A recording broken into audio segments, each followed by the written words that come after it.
Price Lord. Welcome to pray with Samuel. இன்றைக்கி என் கூட சேர்ந்து ஜெபிக்க ரெடியாக இருக்கீங்களா?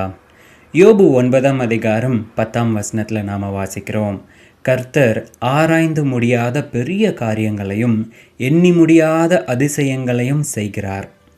யோபு என்னைக்காவது நினச்சி பார்த்துருப்பாரா தான் கடந்து போய் கொண்டிருக்கின்ற அந்த கடினமான சூழ்நிலைகள் எல்லாம் மாறும்னு? தன்னுடைய வாழ்க்கை அவ்வளோதான், இப்படி தான் முடிய போகுதுன்னு சொல்லி நினச்சிட்டு இருந்திருக்கலாம். ஆனால் அப்போ கூட அவர் கர்த்தரை விசுவாசித்தவராய் காணப்பட்டார், நேசிக்கிறவராய் காணப்பட்டார்.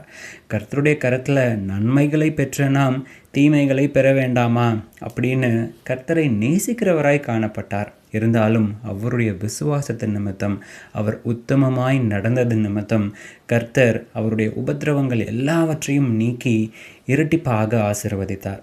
இன்றைக்கி உங்கள் வாழ்க்கையில் கடந்து போய் கொண்டு இருக்கின்ற சில சூழ்நிலைகளின் நிமித்தம் கர்த்தரை நீங்கள் ஆதியில் விசுவாசித்த மாதிரியே இப்பயும் விசுவாசிக்கிறீங்களா? இப்பயும் நேசிக்கிறீங்களா? நல்லா இருந்த காலத்தில் கர்த்தரை நேசிப்பது போலவே உபத்திரவ காலத்திலும் கர்த்தரை நேசிக்கிறவர்களாய் காணப்படுகிறீர்களா?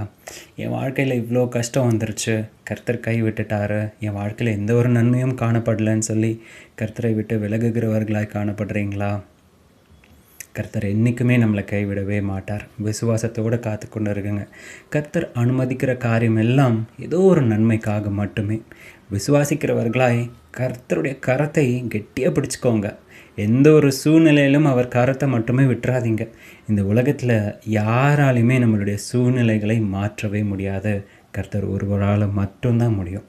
அவரை விசுவாசிங்க, அவர் நிச்சயமாக உங்களோடு பேசுவார். ஜெபிக்கலாமா? பிதாவே, இந்த சுப வேலைக்காக நன்றி. எங்களுடைய இருதயத்தை உமக்காக திறந்து, ஆண்டவரே, நீர் எங்களை நேசிக்கிற தேவன் என்று நாங்கள் உணர்கிறோம். சூழ்நிலைகள் எங்களுடைய இருதயத்தையோ எங்களுடைய சிந்தனையோ மாற்றப் போகிறதில்லை.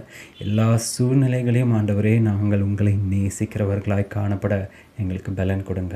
எல்லா பிசாசின் கிரியைகளையும் மேற்கொள்ள ஆண்டவரை வேறு பிரிக்கப்பட்ட ஜனமாக எங்களை மாற்றுங்க. ஆண்டவரை, எங்களுடைய இருதயத்தை கர்த்தர் பலப்படுத்தும்படிக்காகவும் உம்முடைய வசனத்தை நாங்கள் நேசிக்கவும் அதன்படி வாழவும் எங்களுக்கு உதவி செய்யும்படிக்காக நாங்கள் ஜெபிக்கின்றோம். காணாதவைகளையும் விசுவாசிக்க ஆண்டவரை எங்களுக்கு பலன் கொடுங்க. உமக்கு பிரியமுள்ள பிள்ளைகளாக எங்களை மாற்றுங்க. ஆண்டவரை, உமக்கென்று காத்து கொண்டு இருக்கின்றோம். எங்களுடைய சூழ்நிலைகள் மாற உண்மையே நாங்கள் பார்த்து கொண்டு இருக்கின்றோம். ஆண்டவரை, நீர் பெரிய காரியங்களை செய்வீராக. மீட்பர் இயேசுவின் மூலம் ஜெபம் கேளும் எங்கள் ஜீவனுள்ள நல்ல பிதாவே. ஆமென். God bless you.